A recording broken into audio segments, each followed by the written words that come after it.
Let's read what happened here. Luke chapter 7 from verse 11, sorry. Now it happened the day after that he went into a city called Nain. And many of his disciples went with him in a large crowd. And when he came near the gate of the city, behold, a dead man was being carried out. What kind of man? Dead, yeah, but what else? The only son of his mother, and what else? So, this woman had lost her husband, and now she was losing what? Not only a son, her only son. No husband and no children. She was alone, absolutely alone in this world. So, did she have a reason to cry? Did she have reason to be sad, to cry, and maybe even think about ending her life? Because she lost everything, right? And a large crowd from the city was with her. When the Lord saw her, what happened? He had compassion on her and said to her, what? Do not weep. Meaning, do not cry. So it was Jesus saying to her, hey, stop crying. Stop crying. But Bishop, didn't he understand what she was going through? Didn't he know that her son had died and the woman had lost the reason to live and so on? Yes, he did. But he was planning to do something as well. That's why he told her, I need you to stop crying. Then he came and what? And touched the open coffin. And those who carried him stood still. And he said, young man, I say to you, what? Arise. So he who was dead sat up and began to speak. And he, Jesus, presented him to his mother. Then fear came upon all, and they glorified God, saying, a great prophet has risen among us, and God had visited his people. And this report about him went throughout all Judea and all the surrounding region.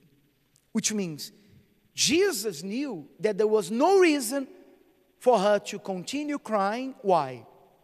Because he could bring her son back to life.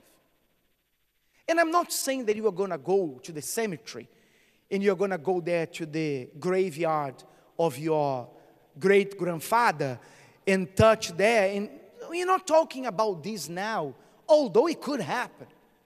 But what we are talking about, what was Jesus showing us? That no matter how impossible a situation may look like, there is always what? There is a way out. There is also always a way out. Always, always, always. Meaning, no matter how dead that situation may look like, he can bring it back to life. He can bring your husband back. He can open doors for you. He can heal your body, even though the doctor said that there is nothing that can be done. He can make a way where there seems to be no way. But for that to happen, what do you need to do? You need to stop crying. Because when you stop crying, you start what? Thinking of how the problem can be solved. Yes or no? Have you ever, maybe you were about to travel and then you did not know where your passport was? Has it happened to you? Then what is our first reaction? Oh my God, oh my God. As long as you keep crying and say, oh, I'm going to lose the flight, you won't find it. What do you need to do? How do you find the passport? How do you find your keys? When you say, hold on, no, stop. Let me think. I put it there, last time I traveled. And then you start what? Thinking. Then I know what it is. Then you go there and you find it. Isn't that how it works? So you won't be able to solve a problem as long as you keep crying. And keep crying means use your feelings, your emotions. Maybe you put yourself down. You are the one who keeps saying, it's not going to work. Oh, I'm not worthy. I'm not good enough. Oh, why did he leave? Because of me. You are crying. And you won't be able to shed tears of joy unless you stop crying. Are you getting it? There is another passage, if you go there, forgive me, to Luke chapter 8 now. Just one chapter after.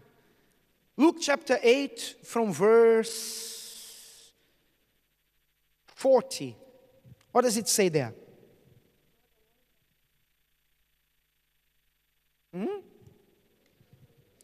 Luke chapter 8 from verse 40. So it was when Jesus returned that the multitude welcomed him, for they were all waiting for him. Right? And behold, there came a man named Jairus, and he was a ruler of the synagogue. And he fell down at Jesus' feet and begged him to come to his house. For he had an only daughter, about 12 years of age, and she was dying. But as he went, the multitude thronged him. Now a woman having a flow of blood for 12 years, who had spent all her livelihood on physicians and could not be healed by any, came from behind and touched the border of his garment. And immediately her flow of blood stopped. And Jesus said, "Who touched me?" When all denied it, Peter and those with him said, "Master, the multitudes throng and press you, and you say, 'Who touched me?'" But Jesus said, "Somebody touched me, for I perceived power going out from me."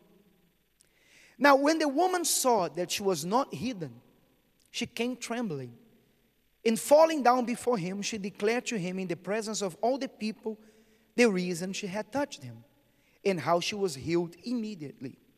And he said to her, "Daughter, be of good cheer, for your faith has made you well. Go in peace." While he was still speaking, what happened? Someone came from the ruler of the synagogue's house, saying to him, "Your daughter is dead. Do not trouble the teacher." So, picture here on your mind.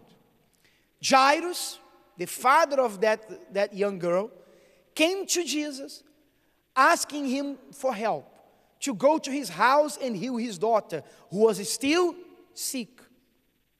And while they were on their way, what happened? What happened?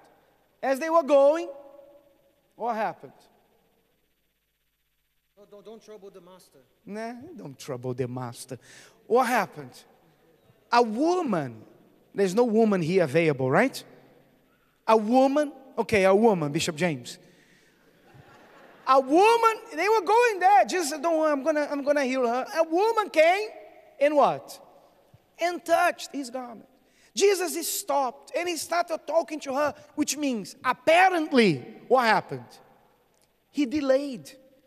So wasn't he in a hurry? Wasn't the young woman dying? But Jesus apparently what? Delayed and took his time there, helped somebody else. So when he said, "Okay, let's go there," they came saying what? It's too late. It's too late to solve that problem. Don't trouble the master anymore, because it's over. Your daughter is dead. And many of you think this way. Many of you here think, Bishop, what you are saying, it sounds nice. But my husband said that he doesn't want me anymore. And actually, he's already seeing another woman. Oh, but I already lost the job. Oh, but this already happened. I already received a letter from my solicitor saying there is nothing that can be done. Many of you are thinking this way right now. Maybe you say, yes, I understand that other people's problems can be solved. But mine, it's too late. I already tried. It's not going to work. That's how they felt. But then what happened? Look what happened. But when Jesus heard it, he answered him saying, what? Do not be afraid. Only believe in what? And she will be made well. Which means don't worry. When he came into the house, he permitted no one to go in except Peter, James, and John, and the father and mother of the girl. Now all wept and mourned for her. But he said what? Do not weep. She is not dead, but sleeping. And what did they do? What did they do? They ridiculed him, which means they laughed at him, knowing that she was dead. But he put them all outside, took her by the hand and called, saying, little girl, arise. Then her spirit returned, and she arose immediately. And he commanded that she be given something to eat. And her parents were astonished, but he charged them not to tell no one what had happened. So what happened here? Jesus was going there, and when he arrived there, people were crying, mourning, because they thought what? She was dead, no coming back. They were allowing their emotions to take over. But when Jesus arrived there, what did he do? First of all, he did not allow anybody to go inside the house. Who did he take with him? Peter, John, and James, and who else? And the mother and the father. Why didn't he allow the other people to come in? Because they didn't believe that the girl could be brought back to life. They were crying, they were weeping. They already thought that it was over. But those three disciples, and the mother and the father, they believed that something could happen. Which means there are people that surround you. There are people who live in your house. There are people who are supposed to be your friends. They call themselves your friends, but they don't believe that your situation can change. When you say to them, I will be healed, I will go to my doctor, and the doctor is not going to see the problem anymore. I will get married, I will be rich, I will see my son like this. They laugh at you. Even if they don't do that in front of you, inside them, they are saying that you are crazy. You are crazy to think this way. It's not going to work. Oh, poor you. They talk about you to others. Oh, you know that woman, she looks crazy. Oh, I feel so sorry for her. Because they don't have what? The same faith that we do. We will never ridicule you. You will never hear us saying to you, you know, your case is an impossible case. It cannot be solved. Never. You have never heard that from us, and you will never hear that from us. Because we are not like those who ridicule Jesus, His power. We are those who go inside their house with Him, because we believe that it's possible. Amen? Are you understanding? So you may have cases here that may be very, very hard to overcome, but not impossible. Some of you have problems that can be solved with one prayer. Others have problems that will take time, but it's not impossible. And my advice to you is what? Stop crying, which means stop living by your feelings. Stop feeding your feelings and saying to yourself, yes, I don't think so, I don't feel like, and start using your faith, because your daughter will come back to life. Amen? Your daughter means what? Your family. Your problem will be solved. And let us help you. Let us go into the house with you. Let us go into the house with you, because we know what we are talking about. We have assistants, we have pastors here, people who came from lives that you don't even imagine. And we can help you. If we go into the house with you, we are not going to be there saying to you, it cannot be solved. We are going to be supporting you, because it can be solved. It can be solved. Are you understanding? But the first thing you need to do is what? You need to stop crying. Say, I need to stop crying. And let's be honest, who here has been crying? And I'm not talking about literally crying, but inside you've been crying. You've been thinking, yeah, I know, but I hope so, but I'm not so sure. I'm not good enough. I don't know how. This is crying. Stop crying. Jesus said to them, stop crying, because she's not dead. She's sleeping. Which means the problem may look dead, but it's not dead. It's sleeping. But Bishop, how God is going to do it? I don't know how He's going to do it. But He's going to make a way where there seems to be no way. Amen? And you will glorify Him. You will cry tears of joy. Or don't you think that these people here, when they received their children back, don't you think they cried? Or do you think that Jesus, He healed the daughter? That's the daughter there. So He arrived there, he brought the daughter back to life, and He brought to the father. And said, oh my God, are you okay? Yeah. That's okay, let's go. Keep living. Do you think that that's how they behaved? Or do you think the father did? I'm sure that he must have hugged her and cried. But cried what?